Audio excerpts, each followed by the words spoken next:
Yo, what's good guys, it's TKF here and I have another battle for you. So as you guys know, I don't have an R4 card. Psych! My new R4 card came in the post this morning, so yay, more battles again. So that's awesome. I can battle, I can post, which is freaking awesome.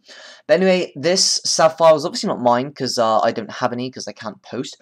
But I would like to thank Sweet and Sour Pokemon Battles for supplying this Sapphire for me. It's all because of him. Please go check the link in the description and check him out, guys. He posts really great videos, and I'm so grateful to him because without him, you guys would not have this battle today. So, he's going to go ahead and lead out with his Crobat. Going to switch out straight away, predicting the U-turn from this Flygon as he switches into his own Flygon, which is really ballsy play. Works out for him, though, since he gets to bring in his Flygon. And the opponent's going to go ahead and switch out, getting the switch initiative, and going to go out into his Milotic to scare him out with the Ice Beam. So, Sweet's going to go ahead and switch out now and go into his Registeel to soak up the obvious Ice Beam. Unfortunately, though, he gets the Freeze, and I must say, this is like my 5th time narrating, because first time I got interrupted by my family, second time I got interrupted by my family, third time I got interrupted by the guy who delivered my R4 card. So, anyway, I can tell you guys right now, this Registeel is going to be frozen for quite a while. And it's going to be sat behind the sub here now, which is very scary. Going to be able to set up, attack him, do whatever he wants.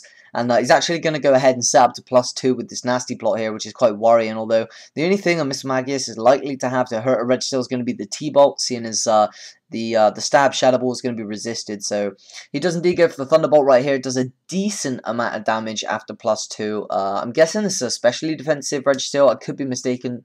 Not really too sure. It looks to be, though, since it does take the +2 pretty damn well. But anyway, still frozen this turn. Really, really sucks.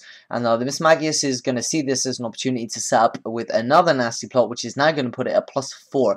Luckily enough, the Registeel is going to thaw out this turn. Going to be able to hit it with an Iron Head. Because of the stab, it's going to be able to break the sub. Despite Registeel's kind of subpar mediocre attack stat. Well, you know, that's kind of just how it is with the investment these days, seeing as most are invested in HP defense or special defense. So we're going to set up another sub here. We're going to be able to break it again with an Iron Head. Definitely a losing battle for the opponent right now, seeing as I guess Iron Head would probably be able to take out this Mismagius before the T-Bolts would take out the Registeel. So, Mismagius is going to go ahead and set up another substitute right here. Going to go for the Toxic. Maybe thinking he wouldn't set up another sub, just go ahead and attack him, but it's not the case. So unfortunately, the Mismagius is going to be able to set up a free substitute right here. Probably would have been better to just keep going for the Iron Head.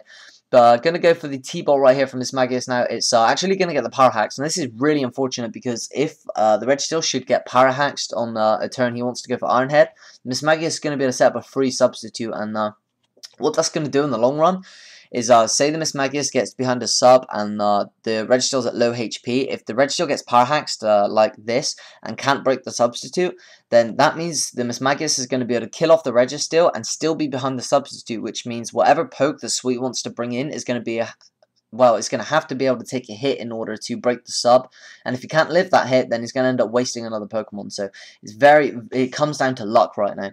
So he's going to break through the power, going to be able to break the substitute again, which is great for him, seeing as now the Mismagius isn't behind his sub, and the events I just spoke about will not be able to unfold.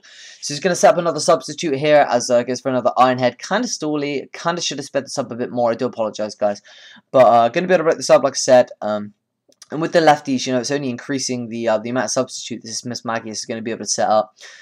Speaking of that, I'm going to be able to set up another substitute. And looking at his HP, there's no way he's going to be able to set up another substitute. Registeel gets full power here. Really sucks. That means Mismagius is behind the sub and on dangerously low HP. Now, another Thunderbolt should be able to take it out, but I'm guessing this one is min damage or the others were max, because he's going to be able to live this one with 12 HP, and fortunately is going to be able to get off that Iron Head and break the substitute, which is great. So it looks like Mismagius is not going to be able to set up another substitute, but I can tell you guys from actually doing this 3 or 4 times now, he is going to be able to set up another substitute, which is kind of risky on his play. Good calculation. Unfortunately, the Registeel does not get paralyzed. He's going to be able to break the substitute with 9 Head. Now, that would have been complete disaster if he'd got the power of that turn. Who knows what would have happened. But Mismagius just going to go for the Shadow Ball here to finish off the Registeel, seeing as it's going to be Stab. It's going to be at +4. It's easily going to be able to take it out. So now he should be able to bring in something faster or Scarf to Revenge Kill, or with the Sucker Punch. He goes for it. Opponent makes a very good play predicting that. Goes for the nasty plot, sets up to +6 right here. Now what the opponent should have done was gone for another Sucker Punch, because next turn he would have been able to set up a substitute, I think. But no, he's just going to go for the attack this turn. Kind of a bad play. Means he's going to lose his Mismagius because of it. Kind of unfortunate. But great for Sweet, they managed to get it out of the way. Opponent's going to send in Arcanine right now, going to be able to get the Intimidate off. Going to force the switch since this seems to be a physical. My guess is actually going to be a mixed Houndoom, but I guessed that before I'd seen this 4 times. But right here, going to be able to wall that, I think it was a CC. And going to be able to give the Dark Pulse here as the opponent brings in his Weezing. Weezing, I'm not really too sure why he sent this in, because Weezing is way more of a defense wall than it is a special defense wall. Maybe this is an offensive set, I don't know. But going to be crippled by the Will-O-Wisp here from the Spiritomb. Good play on his part. Residual damage is always good damage. Going to be able to wear this thing down slowly, be able to hit it with Dark Pulses. I'm pretty sure Spiritomb is part Dark, part Ghost, seeing as it's immune to Psychic and nothing super effective against it. I'm pretty sure that's its typing, so we're going to fire off the Stab Dark Pulse here. Going to do hardly anything to this Milotic, seeing as it's going to be a special wall. You know, Milotic's just generally bulky in special defense anyway, just naturally, natural bulk. Going to be able to fire off an Ice Beam here, not going to be doing too much. Going to be able to get off that Dark Pulse again. If it was me, I would want to hit this thing with a Willow or a Toxic, preferably a Toxic. Now, I know Marvel Scale ability boosts the defense of this Pokemon by 50%, but, you know, you can always just, because you're hitting it from the special side anyway, residual damage is going to be great. So I would just, you know, take the sacrifice, take the hit, and get this thing status as soon as possible, but it's going to stay and keep hitting it with some Dark Pulses. The opponent's going to go for Toxic now, good play on his part. Going to want to wear down this Spiritomb quickly as possible, seeing as it is going to be a bit of a threat. Now, this Milotic actually carries Recover, not Rest, so getting the Toxic on it would be absolutely great. Seeing as Recover doesn't really aid you much in when you're toxic. It's going to be able to get rid of the damage in the short term, but you know, in the long run, since toxic damage racks up every turn, it's not really going to be able to help you anywhere near as much as Rest would. So still exchanging the Ice Beams and the Dark Pulses here. I believe somebody's going to make a change of play right here. I think Spiritom's going to switch out. Not really too sure. Toxic damage is starting to rack up now. Okay, no, just going to give the Toxic. Spiritomb goes for the Rest. Okay, so my guess is this is going to be a Rest talking set. I only really got to here last time before the narration got cut off. So this is a new battle to me right here now. I haven't seen anything. So the, yeah, okay, he's going to switch out Spiritomb right here. Going to go out into Batfink, which is going to be Crobat. As the opponent goes for Toxic. Good play on his part, knowing he would probably want to go for the Toxic, predicting the switch, and switching into Crobat to resist that. So Crobat's going to give the Toxic here. Good play on Sweet's part. And normally, as I said, Toxicing a Milotic is not a good play, but, you know, it really depends on what you have to take it.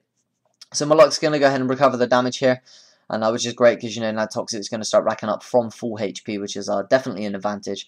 So going to go back into Mr. Hyde right now, which is Spiritomb. Going to be able to soak up that Ice Beam very nicely. Obviously, fearing the Ice Beam on his Crobat, going to be dealing super effective damage. And Crobat, although having base 90 defenses, I think, is probably not going to take it too well, seeing as it's probably not a bulky set. I really don't know.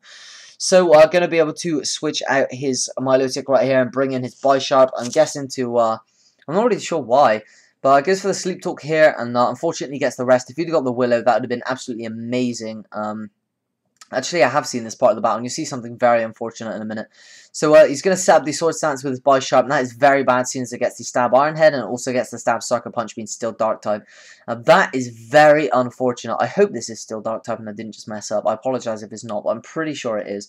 So, going to be able to hit this Spiritomb with an Iron Head right now. You'll see the sheer force of this thing when it has a Sword Stance up. Just scary as hell. Goes for the Will-O-Wisp. Great play. Hits. Absolutely amazing. Unfortunately, you can see reveals the Lumberry right here, which is horrible. It means there's nothing he can do. His Spiritomb is just going to have to be fodder right now to bring something in safely. Because I'm guessing nothing is going to want to take a +2 Sword Stance. Sorry, a +2 Iron Head. So in comes the Houndoom right now, fearing the Fire type move. He's going to have to switch. Sucker Punch being resisted by Houndoom being part Dark type. Probably not going to take it out. Good play on his part. Going to give the Fire Blast you saw earlier. This is an Intimidate Arcanine, so no Flash Fire. It's still going to be able to take it relatively well. And going to want to switch out the Houndoom right here, seeing as he does have the close combat on this set. Just going to give the extreme speed. Now, what I would have done is predicted the switch and gone for the fire move. It was a pretty obvious play, you know, fearing the close combat. It just, in my opinion, should have gone for the fire move. Probably would have wrecked this Crobat if he'd have gone for the Flare Blitz. But, you know, that's just how it is. Yeah. So going to give the Wild Charge here, kind of an obvious play, leaving in the Crobat. Kind of, I guess he thought he could take it, and you know he roosted, which is a smart play, seeing as now the Electric type move's not going to be super effective, seeing as it loses its Flying type and now becomes a pure Poison type. And seeing as he can outspeed, this is going to be the case every time. So he's going to be able to roost up the damage, and the opponent's just probably going to go for the Flare Blitz, actually predicting the roost again. So that's a good play on his part. Going to be able to hit this thing for neutral regardless whether he roosts or not, seeing as, you know, it's fire, and fire isn't super effective against flying or poison. But going to kill himself off to recoil, as I understand. So now he's going to go into buy shot. Crobat decides to set up the taunt here, knowing that the opponent's probably just going to go ahead and attack him. Smart play so that he can't set up on anything else that wants to come in later on. Definitely the best option there. So he's going to send in Macbeth again to scare it out. Obviously the stab fire. It does indeed scare him out. Going to go ahead and switch out into his Milotic to take the Fire Blast. And he does indeed go for the Fire Blast. No reason to overpredict at this point. You don't want to be overpredicting on the buy sharp anyway, especially if it wants to go ahead and set up the sword stance. So the Milotic's in here now, probably going to want to scare out the Macbeth, the Houndoom, you know, obviously being weak to the stab. So he's going to go ahead and switch out and go into his Blastoise right here to soak up the stab. Milotic predicts the switch here, goes for Toxic, great play on his part. I have no idea what kind of Blastoise this is. Obviously most are going to be bulky, but judging by the team build-up he's got here, I want to say it's not really necessarily going to be bulky. And I haven't seen any lefties yet, so that's kind of intriguing. But I'm going to switch out the Milotic. I'm going to go ahead and go into his Weezing on the Hidden Power. Not really too sure what kind of Hidden Power this is, although the Weezing does resist it. Could be many things, don't really want to say, because I make myself look like an ass. But toxic damage is going to start building up on this Blastoise soon, so I can't really leave it in too long. So he's going to go ahead and switch out, and I see in that. Going to go into Flygon here. I'm not really too sure why. Goes for the Pain Split. Maybe a prediction on Sweet's part. Not really too sure. But he did take the damage from the U-turn from the other Flygon earlier on. So Pain Split's not going to be bringing back much HP and not dealing much damage either. So going to switch out now. Go into his Houndoom. Maybe predicting the Willow to scout if he has it or not. But just goes for the Stab Sludge Bomb. Going to be able to hit this thing. Poisons the Houndoom as well. Very, very unfortunate. And sorry, I can hear my washing machine. I'm sorry. But gonna switch out the Weezing right here for fear of Stab Fire. Go out into his Milotic to sponge that hit. Does indeed go for the Stab Fire Blast. Maybe could have predicted the switch, and I don't really know if it was worth it or not. But gonna be taking the Life Orb recoil, and obviously Life Orb and the Poison racking up is definitely gonna decrease his survivability, and the Houndoom's actually gonna go down this turn. So Milotic, hardly any toxic damage racking up on it, kind of scary. Gonna go into Flygon. Going to scare him out with the physical type move. My guess is he's going to lock himself into Outrage. Probably the best play here. Does indeed lock himself into Outrage. Probably a 2-hit KO on this Weezing if it is a defense wall. Oh, it looks like to be a 1-hit KO because of the Will-O-Wisp that was inflicted earlier. So that is great. Now the opponent's going to go ahead and bring in Bisharp. Being part Steel, going to be able to resist that. And the Sucker Punch going to be able to get off an attack first. Almost takes it out, not quite though, going to be able to get off an Outrage. Going to deal a decent amount of damage, seeing as, like I said, it does resist it. Going to be able to finish him off to a Sucker Punch. No fear of failing because it's obviously locked into Outrage. So then comes Blastoise here, not really too sure what he's got to hit this thing with. Goes for a Water Spout. My god, I've never seen that kind of Blastoise set before in my life. And purely because of the high HP stat of this Blastoise there, still at almost max, going to be able to take it out. In comes Milotic though. Goes for Water Spout. I'm guessing he's locked into it, seeing as I didn't switch up his moves. And Milotic's just going to go for a cover here. Kind of, I want to say dick move, but, you know, toxic damage is going to start racking up soon, and Water Spout's doing a decent enough damage. Although saying that, Water Spout's damage is going to be doing less and less every turn, seeing as, you know, Milotic is free to hit this thing whenever it wants, and the toxic damage is starting to rack up here on this Blastoise. So, going to go for the Water Spout again. Going to be doing next to nothing now, and going to be able to recover off. I'm not really too sure what the opponent's doing here. Maybe he doesn't have anything to hit this Blastoise with. I'm guessing. Kind of stupid though. But toxic damage racking up. Water Spout doing absolutely nothing. Toxic damage racking up on the Milotic as well. Going to go ahead and switch out now.